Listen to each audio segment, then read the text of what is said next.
안녕하십니까. 행복으로 가는 동행 서일봉의 5분 살법 12번째 시간입니다.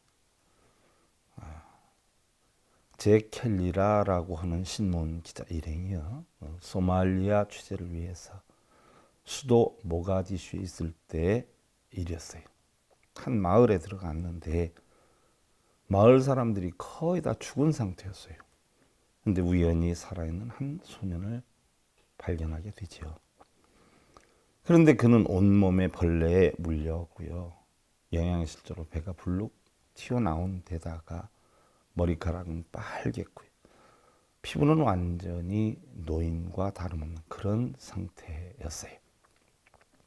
마침 기자 일행 중에 과일을 하나 가지고 있던 사람이 그 소년에게 과일을 주었는데요, 그 소년은 너무 허약해서 그거를 들지를 못하는 것이었어요.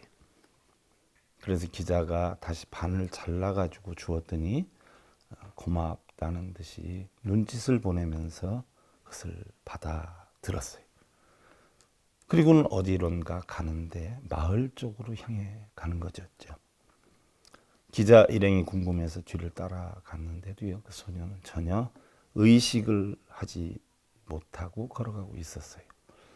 얼마를 갔는가 마을에 거의 들어섰을 때쯤 보니까 한 작은 아이가 눈을 감은 상태에서 땅바닥에 거의 죽은 듯이 누워 있었던 것이에요.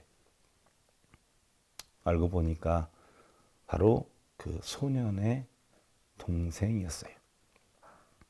소년은 자신의 동생 곁에 무릎을 꿇고 옆에 앉더니 손에 쥐고 있던 과일을 한 입 베어서 그것을 자기 입으로 씹어서 동생의 입안에 넣어주는 거예요. 그리고는 동생의 턱을 잡고 입을 벌렸다 오므렸다 하면서 동생이 씹도록 도와주었어요. 나중에 알게 된 일이지만은요, 그 소년은 벌써 동생을 위해서 보름 동안이나 그렇게 왔다는 것이에요.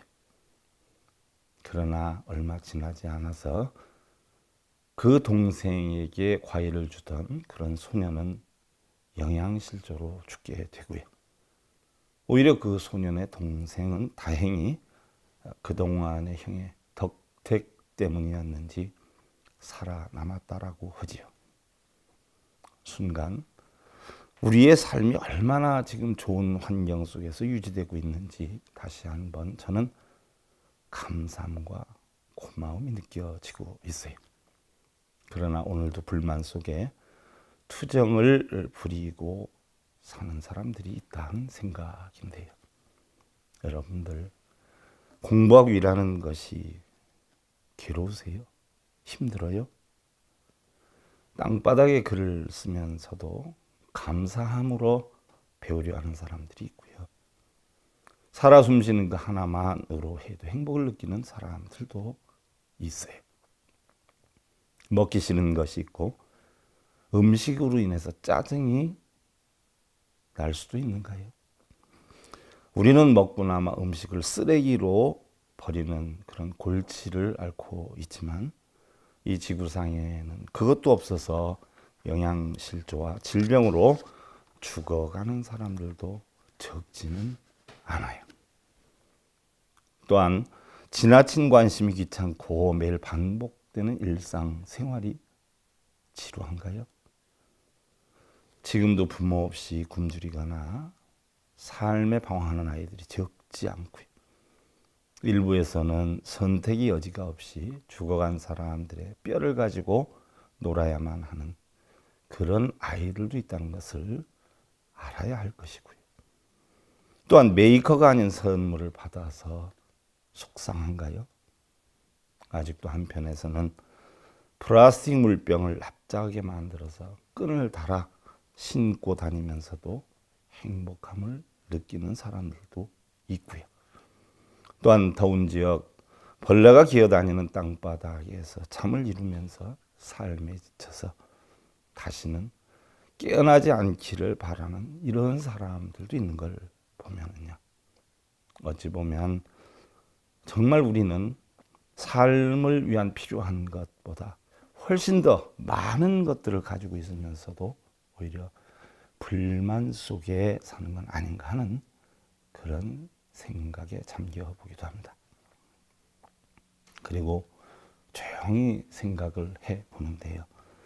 언젠가는 반드시 쌓고 모으고 차지하고 이루는 것이 얼마나 부질없는 욕심인가를, 또한 내가 어쩌다 저런 사람을 만났는가 하는 불만보다는 그냥 있어주는 것만으로도 행복이라는 것을, 좋은 집과 좋은 차에 모피 커트를 걸치는 것보다 가족의 건강과 편안한 마음이 더 큰 행복이라는 것을, 또한 해외여행으로 어디를 다녀왔다라고 힘을 주고 폼을 잡는 것이 현대인의 자격이 아니라 가식이 넘쳐나는 자신의 소행이었다라고 하는 것을, 또한 조금 잘 사는 사람들은 모두 도둑인 듯 생각을 했는데 알고 보니까 각자 나름대로 보이지 않는 피나는 노력이 있었다는 것을,